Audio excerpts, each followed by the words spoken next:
Tudo bom? Tudo bom, meninas?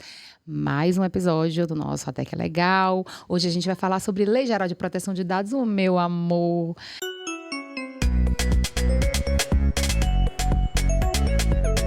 Eu sou Thaís Dória, sou advogada, sou professora, estou aqui com minhas duas bestes maravilhosas. E aí, galera? Tudo bom? E aí, gente, de novo, né? A gente aqui juntas. Ainda bem, né? Olá a todos, todas e todes. Quem é você, meu bem? É verdade, né? Eu vou Vai que a pessoa tá chegando agora aqui de paraquedas. Se apresente. mas aí vai ter que voltar, né? Pra ver. Eu sou Giovana, advogada de Direito Imobiliário e Família e Sucessões, né? E a gente tá aqui junto. E proteção de dados também, viu? É, Vem pra também, cá. exatamente. Isso, né? Estamos juntas já aqui nessa. Eu sou Sara Saraceno, advogada, trabalho com compliance, direito do trabalho e também com Lei Geral de Proteção de Dados, com direito educacional. E aí vamos trocar uma ideia aí. Vamos começar com as nossas notícias bombásticas. Teve há pouco tempo uma notícia bastante preocupante até, né? Que o Ministério Público do Distrito Federal entrou com uma ação contra uns criminosos que acessaram um banco de dados no hospital, na parte de laboratório, exames laboratoriais, e pegaram a listagem de todo mundo que tinha HIV positivo. Entrou em contato com essas pessoas para extorquir essas pessoas.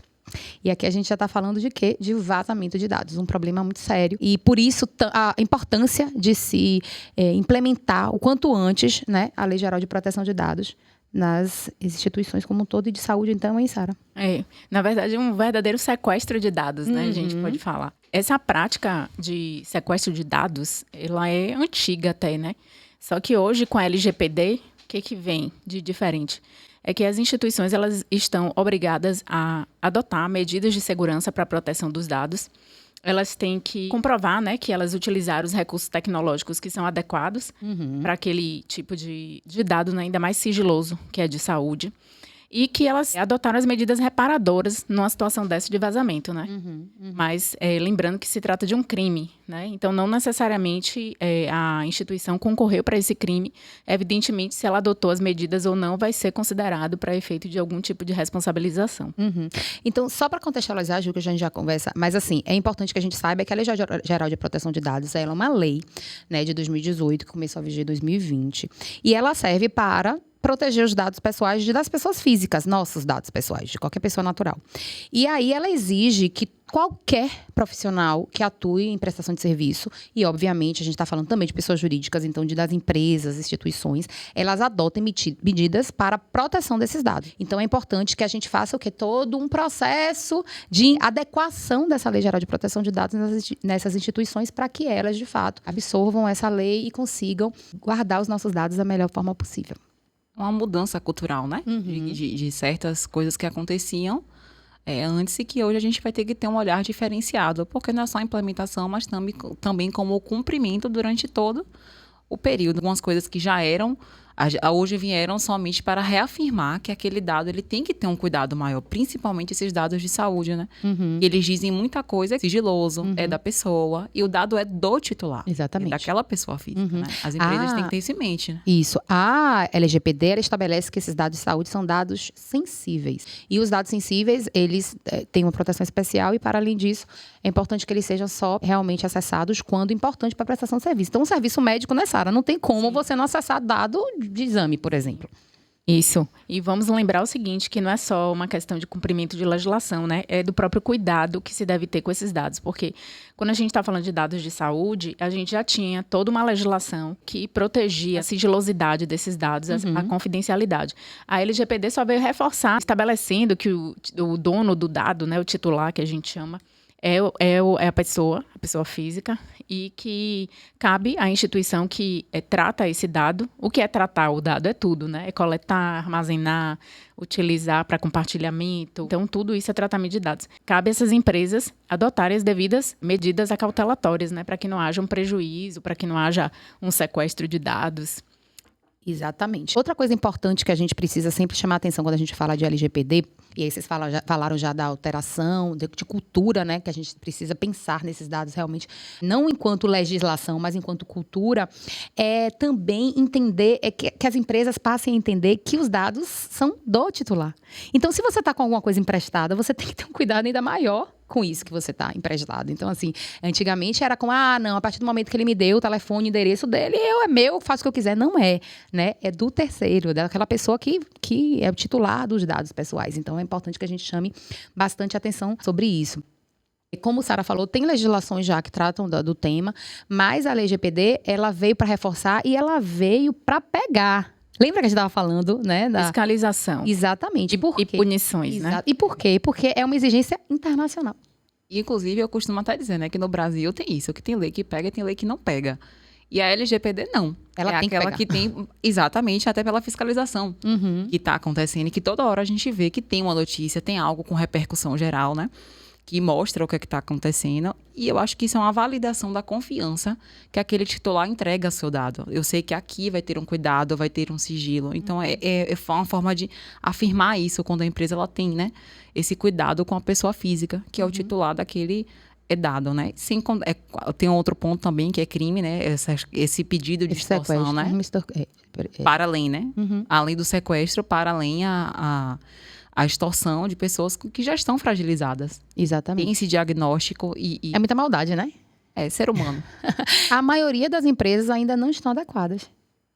Isso é que deixa a gente bastante preocupado. Porque, observe, a lei de 2018, né? Ela começou a viger em 2020, mas a gente já está em 24, né? Então, a gente já está com 4 anos da lei vigente, ou seja, 6 anos da lei publicada. Muitas empresas ainda engatinham para fazer realmente essa lei algo do cotidiano. Até que aconteça uma situação como essa, até fatídica mesmo. E aí fica depois todo mundo com a mão na cabeça, correndo atrás da gente para fazer o milagre que a gente não aprendeu na faculdade, gente. Advogado não faz milagre, né? Então, a gente trabalha com calma nessa, pelo amor de Deus. Podemos trabalhar com pressa também, né? Se for o caso, mas a gente tem limite do que a gente pode fazer, né? Não dá para magicamente plim plim e a penalização não acontecer, né? E hoje a gente também tem esse reconhecimento muito claro do direito fundamental à privacidade, né? Sim. Então, enquanto direito fundamental, então reforça ainda mais esse compromisso que as empresas devem ter, e especialmente as que tratam dados sensíveis. E aí a gente chama atenção para as empresas que tratam dados de criança. Mesmo dado simples, nome, telefone, dado de criança é considerado pela lei de dado sensível. E aí a gente fala das escolas. Verdade. A gente lembra das escolas, é importante que a gente chame a atenção disso. Aí, na primeira temporada, né? E aí eu vou falar sempre para vocês assistirem e ouvirem a primeira temporada. A gente estava conversando, não me lembro qual era o assunto. Lembrei, foi a questão da igualdade salarial. Tá? Mas a gente falou bastante sobre a questão da lei, desse negócio de pegar ou não pegar.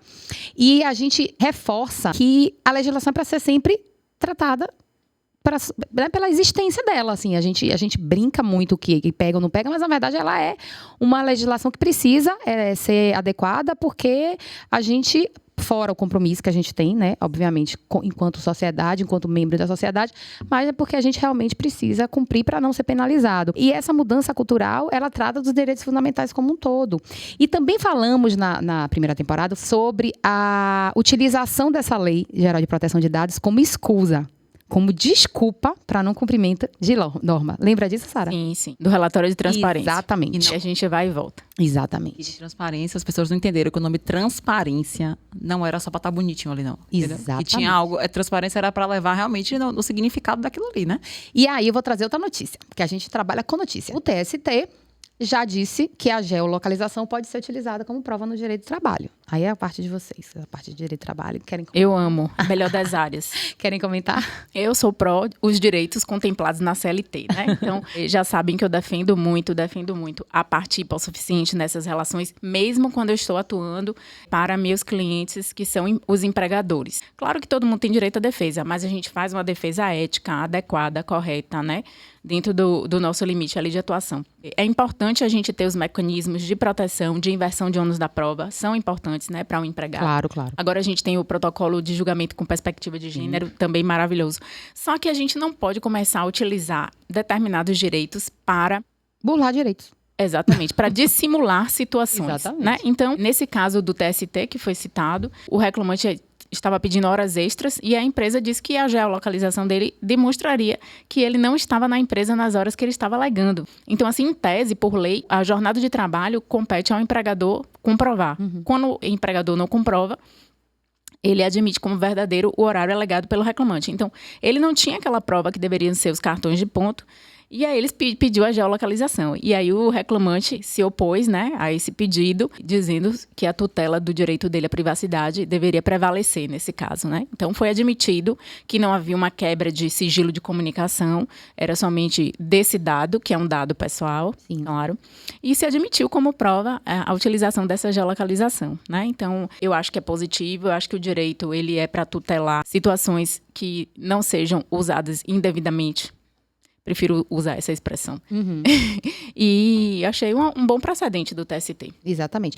E lembrando que a boa-fé é algo que tem que estar presente em todas as relações jurídicas, gente. Então, da mesma forma que, como o Sara falou, ele é realmente vulnerável na relação, né? A gente fala dessa inversão do ônus da prova, tudo direitinho. Mas, poxa, né? Mentir para receber dinheiro é uma coisa... Tentar opor a utilização de uma prova, né? Exatamente. A produção de uma Acho prova. chique, que ela é toda chique. Eu sou toda da esculhambação. Logo o negócio é mentira. Eu acho que também é importante a gente citar como as áreas elas se completam, né? Porque, assim, teoricamente, eu tenho certeza que o advogado do reclamante não tinha pensado que a empresa poderia, se pensou, ele falou, não, mas aqui eu vou defender em cima da LGPD e eu vou dizer que não, que é a eu defendo o advogado nesse caso. O advogado não sabia, ele estava enganado. No momento que ele soube, ele teve que tentar, né? Dentro dos argumentos jurídicos possíveis. Quem nunca, né? Quem nunca recebeu um reclamante que que contou mundos e fundos e na hora... Chega testemunha. É por isso que a gente vai reiterar que no outro episódio, Thaís falou, né? Não minta para seu advogado, que a única pessoa que é capaz de lhe defender sem acreditar em você, além da sua mãe, é o seu advogado. Exatamente. Então a gente não pode ser pego de surpresa. A gente tem que saber tudo o que aconteceu de verídico, claro. E também o que você tá pensando na sua cabeça, né?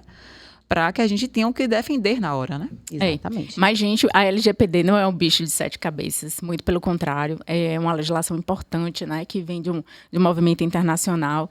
É uma mudança de cultura. Você lembra os primórdios dos treinamentos de LGPD que a gente dava? Eu utilizava a Giovana de exemplo, né? Mas vamos reiterar o exemplo. Eu gostava desse exemplo.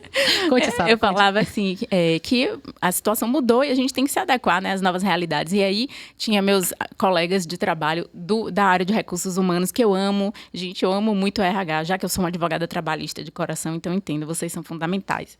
E eu falava assim, o pessoal do RH que gosta de ser casamenteiro. Tinder, RH Tinder. E era um segredo, não é mais.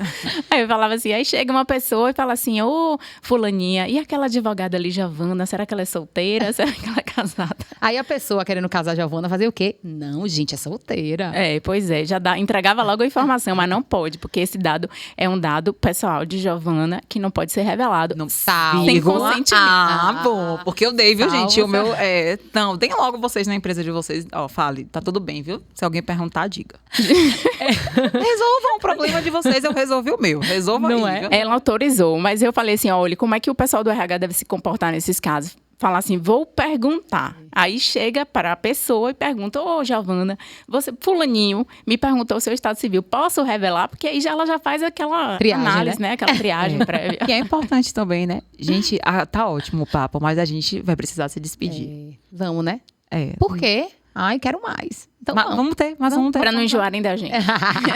Gente, obrigada, viu? Tem muita mais coisa para falar sobre LGPD, mas enfim, esse recado hoje foi dado. Não é isso? Exatamente. Obrigada, meus amores. Eu tô aqui cercada de mulher linda. Ai, meu Deus. Inteligente e competente. Maravilhosas. Tchau, gente. Um beijo, até a próxima.